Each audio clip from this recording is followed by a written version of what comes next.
it's the clay of the earth, to dig deep down and find something that's usable. We talked about how each one of us is worth nothing more than the dirt that's right outside in our planters. We talked about how God, in the beginning, took the dirt of the earth and formed it and molded it into Adam, who then he took a rib and created Eve. How we are worth nothing more than the dirt that's outside. Last week we were talking about how God has placed value in us. In the fact that in Genesis he breathed the breath of life into us. He gave us that value, that we were created in his image. That's where our true value comes from. And as we've been talking about the potter at the wheel, how each situation in our lives contributes to this sculpture, to this vase, to this plate that he is making in each of our lives, and how each of us is uniquely designed and shaped to be able to serve God. Jeremiah chapter 18, verse 3. So I went down to the potter's house, and I saw him working at the wheel. But the pot he was shaping from the clay was marred in his hands. So the potter formed it into another pot, shaping as it seemed best to him. This week I'm going to revisit a little bit of last week as we finish this series. Sometimes we introduce imperfections. We introduce marring and scarring into this clay that God is using. Our sin gets deep down within us and it causes these impurities. And all of a sudden the maker goes, well, that wasn't there before. This is going to ruin this marvelous piece of art that I'm creating. It's time for me to cut that out and to start over again. And I think we always wonder, why is it we go through trials and tribulations? As we were talking about James last week, the first chapter of James, where James talks about the reasons for our trials and our tribulations is so that we can become perfect, so that we can become more like Christ. Paul says a similar thing in Ephesians. As we move forward, God uses each of these circumstances to remold us and to reshape us. And we will not be finished. This work of art will not be finished until either we go home or Jesus comes back for his church. It's a long process. Approximately 76 years according to the average lifespan. Or however long it's been since you've accepted Christ. He takes you from that moment of belief to the moment where you see him face to face. Some people wish it could just be a moment. Some people say, oh, when I accept Jesus, is everything going to go away? Is all of my imperfections or all of my wrongdoing just going to be, suddenly taken from me? Sometimes it happens that way. We have a good friend, Robert, who had been 25 years as a meth addict and a coke addict. The second he accepted Jesus Christ as Lord and Savior, he quit smoking, he quit drugs, he quit drinking. Then there's others where they have other problems, not just drugs. Maybe it's with sex, or maybe it's with pornography, or maybe it's with food addiction. Sometimes, after they accept Christ, they can take a process 10, 20, 30, 40 years until they're able to shed that burden. God has a different reason for each of us to go through these things. And sometimes you can sit here and go, God, why? Why am I here suffering through this? Why is it that my grandmother had to go home seemingly to us early? Why is it that we lost a child? Why is it that one church was closed down and not another church? Things that we can't seem to make out. But God has a purpose and a plan in each of these events, even though we can't see it. Each of these things mold us and shape us into who we are today. In this process, God is taking us from this little clump of clay into a work of art.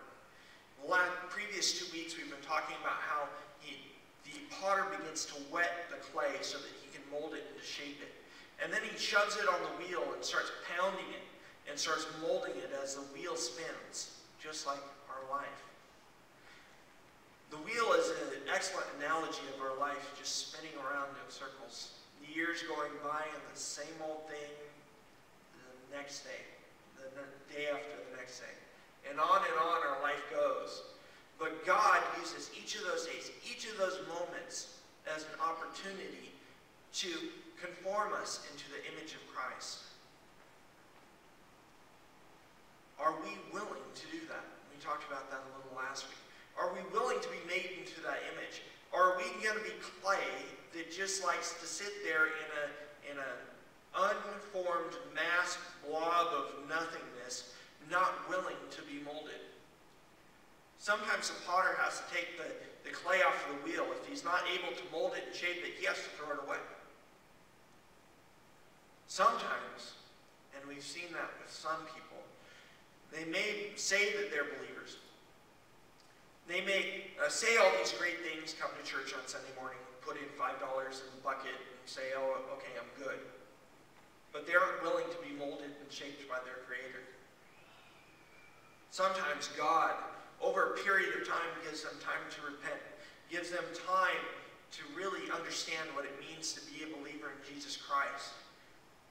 But then it comes that pivotal moment where either they're going to believe or they're not. Then the Creator has to take them off of the wheel and throw them out with the trash. It's tough. Only God can make that decision. We need to be faithful enough to preach the gospel and to teach and to train others so that they can be molded. In this process, after the Creator molds us into a shape, after he's done taking out the imperfections, he starts taking out the chisels. He starts taking out the small tools to make this masterpiece. Start carving in an image on one side and start carving in an image on the other. And sometimes that hurts. We talked about that last week. I believe that the reason these things come up in Christy and I's life is God's taking that chisel or that small tool and is refining us into what he wants us to be. Sure, it hurts. Sometimes it can hurt a lot. Sometimes God is creating a vase where water pours out in certain directions or in certain holes. And God has to take that chisel and carve out these large caverns so that it can be useful for what he's designed us to be. Sometimes we're going, God, why are you doing this? Why does it feel there's this hole in my heart or this hole inside of me? It's so that we can be useful for what he has planned. Then he takes that clay and then he leaves it out so that it can start to get hard. But it can't get too dried out or else it starts to crumble and it starts to break. And during that time of drying, during those times of trials, as we've been talking about, sometimes other imperfections come up. Sometimes during the process it becomes deformed. Or sometimes the features are not unique enough. He will take that pottery and smash it on the ground so that he can in turn break it down and start over. I think that was a part of what's happened in my life over the years. God, I've introduced some things into my life or situations have come up and God said, I can't use Chris anymore. I need to take him off the shelf and break him on the ground. It's going to hurt. It's going to hurt a lot. But then God can take from those ashes and from those pieces and restart that process.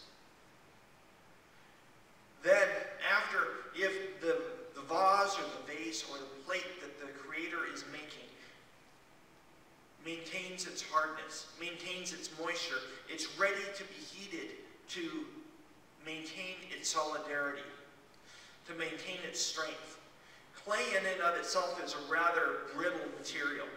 And unless it's heated, unless it's formed, it can't stay on its own. It'll just get deformed or it will break. During this times of firing and during this times of trials, we can always question what goes on. I think of the life of Paul. If you want to turn there with me, I'll be in 1 Corinthians chapter 10, verse 13. Paul, of all people, who we could say is probably